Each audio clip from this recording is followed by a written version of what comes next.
stories. This Safaricom we are talking about today, and by the way, we are not privatizing Safaricom. Safaricom is already private as we speak, even without doing anything. Safaricom was privatized long before, several years back. We are only divesting, meaning we are shedding off more. Safaricom used to be 100% owned by the government. During Moi's government, we released 40%. During Kibaki government, we released 25%. Total, 65%. And the 40% we released went to Vodacom. The 25% we released went to you and I, Kenyans, and other international players, but individuals. Now the 15% we are offloading now will go to, again, to Vodacom. And I will tell you why that is so. But apart from Safaricom, let me just talk about Safaricom first. By the time when Safaricom was being privatized, it was just a department in government, a small thing, a small entity, not even efficient at all. Look at what the giant we have today. If we still held to it, this is our national jewel. Security will be compromised. ETC. We would still be having that shell. Probably it would be dead by now because of the government inefficiency. But we decided to release Safaricom to the private sector. And now it is the most profitable company, not just in Kenya, in the region, East and Central Africa. There is no more profitable company than Safaricom. But let me tell you, the telco sector, telecommunication sector is dynamic. It changes by the day.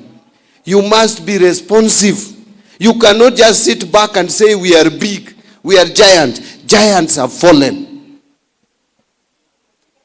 You need heavy investment continuously. Safaricom is expanding to Ethiopia. It will probably expand to another jurisdiction. If we still hold shares, a lot of shares as government, and the company requires more money, do you know what will happen? They will do what we call in finance capital call. They say, oh, shareholders, we need more money. We need 50 billion. Shareholders, give us the money. The government of Kenya, your percentage out of 50 billion is 20 billion. I am seated there at the treasury, I'm doing my math and calculation, and I'm saying, do I put money in capitation? Do I put money in health? Look, I think you are the one who spoke about it. Health require more funding. People are dying. Lecturers are on strike. Medics are at Upper Hill, Duale's office, shouting on top of their voices. Counties are saying they need more resources. They want to go on strike. The COG chairman has called a press conference. Our staff want. So you're asking, do I put money in schools or do I put money in Safaricom? Do I put money in health or do I put money in Safaricom? The decision will be, I have not enough money. I will only put money in schools. I'll put money for lecturers' pay. You Safaricom inaweza ngoja. But the law in business is this. Once a company makes a call and you are not able as a shareholder to meet your part of the bargain, the other partners will come in and will buy your shareholding, whether you like it or not. And by the end of the day, our capital will dilute, whether we are ready for it or not. And we will not even get a shilling. They will take it for free. It has happened with KCB before. Kenya Commercial Bank. Our shares as a government was diluted by other shareholders because we were not able. So if you insist in keeping too huge shareholding in a progressive company like Safaricom, you are risking, my friend. And that is what some of these people are not telling you. Either because they don't know Or even if they know, they want to play politics with something so significant. And don't tell me why hasn't it happened before. If it has not happened before, it does not mean it will not happen. If you are what you are sold, sitting in an office, you must be progressive in thinking. And I've told you it has happened with the KCB. Why can't it happen with Safaricom? And the Safaricom is expanding. They will need more resources to invest. Then we need to release some of the shares so that we don't retain so much share ownership. Secondly, even with the 20%, if this company is going to be run even much better and make more profit, we can get more dividend than we are getting with 35%. When we held 100% of shares in Safaricom, how much dividend were we getting? Ilikuwa kidogo sana. Saa hii with only 35%, we were getting about 16 billion per year. What makes you think we cannot even get 20 billion per year with 20% shareholding if the company is run properly? And we will have also received 240 billion. Let me say 204, because 40 is a dividend in advance. 204, and we are giving up how much per month, per year? We are giving up about 6 billion, 7 billion per year. How many years will it take you to recoup your 204? 30. That you have not even factored the time value of money, because 200 billion received today is not the same 200 billion we will be receiving in tranches kidogo kidogo as we go forward. Now, that is what we are trying to do. And when we get this money, and I will explain to you where this money is going.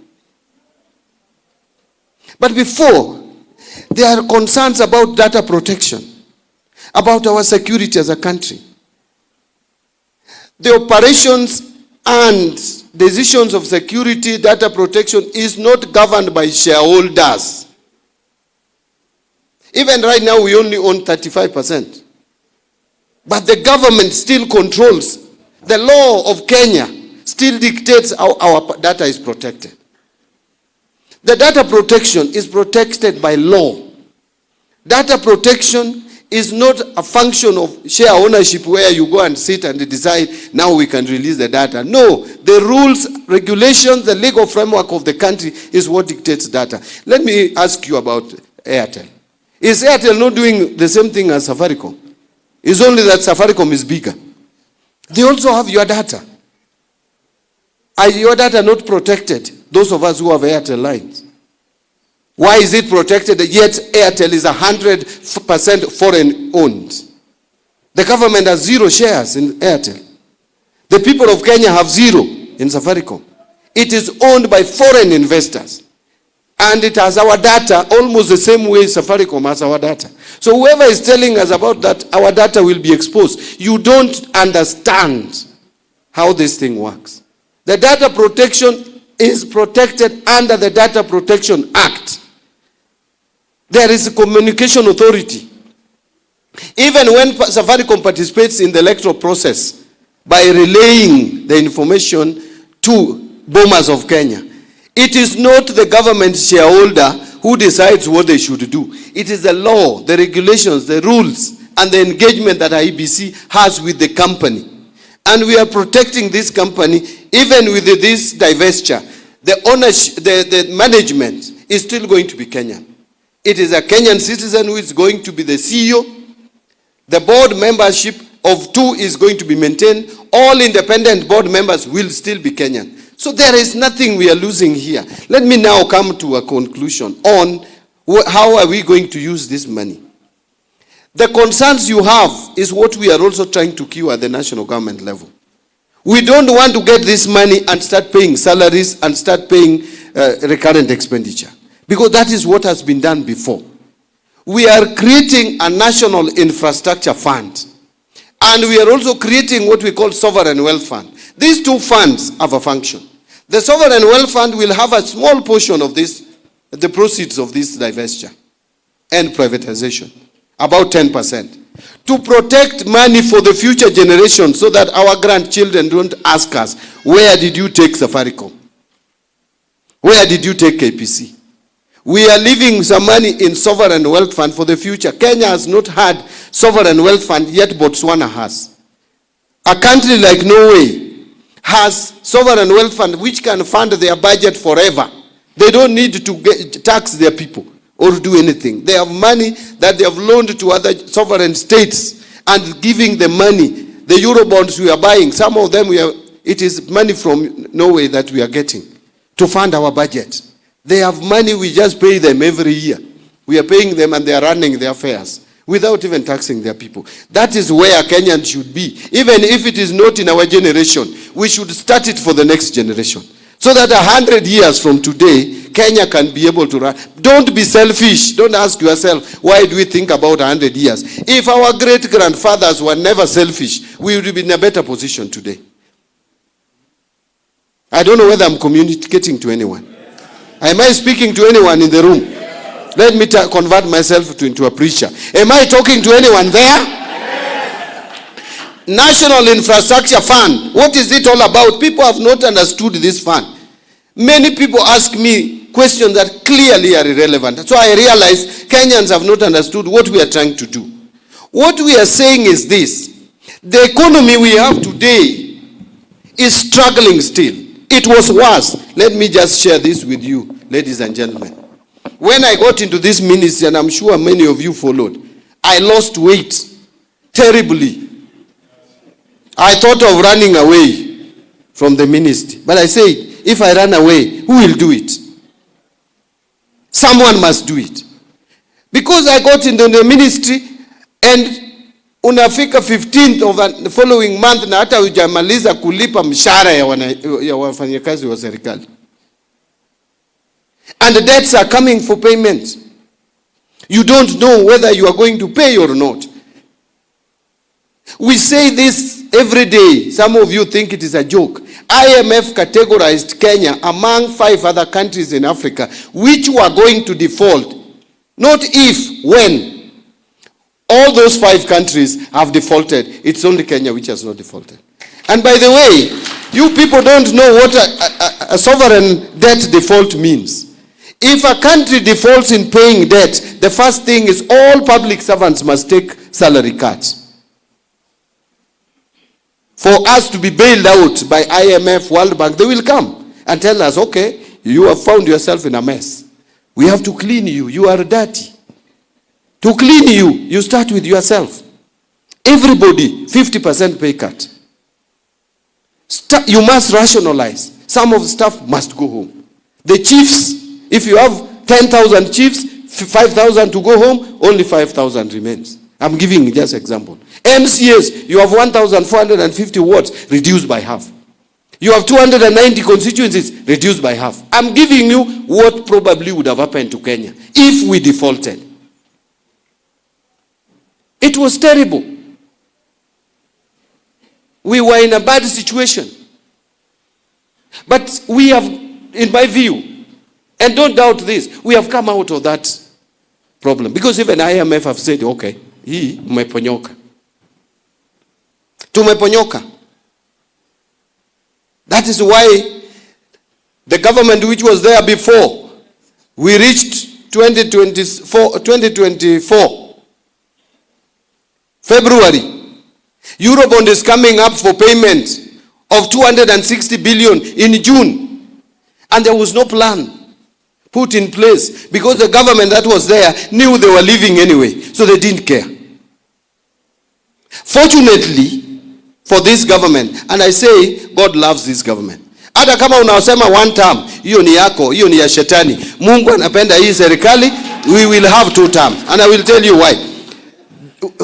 Something that no one ever expected. The market opened and this government went to the market, got another Eurobond and refinanced the other Eurobond. It was luck. I will tell you, it was not any economic magic. It was luck for the country of Kenya. But that luck, we didn't want it to extend further. That is why last year, in February, March, because we were aware that another Eurobond is coming up for payment in 2027, May, just a few months to election. Another huge one, we decided to deal with it earlier. and we managed it. That risk was taken out. In September, again we dealt with 2028. We didn't want to behave like the other government, which decided to leave the rest, watajisort after uchaguzi. We could have also thought the same and say 2028, hiyo ni mbali, sitakuwa after uchaguzi. No. This government has taken a proactive approach and has managed the liability of 2028. So the only risk now we have is 2031. 2031, we have moved from the possible default to 2031. That we will still deal with. So, ladies and gentlemen, msisema hii serikali hakuna kazi inafanya. It is because maybe we are not sharing with you the challenges we are going through. And those challenges must be dealt with. And God has put me in this position as one of the key persons to deal with this. I must help. I must work for the people of Kenya. So I was explaining that now we have an economy that is growing at 5%.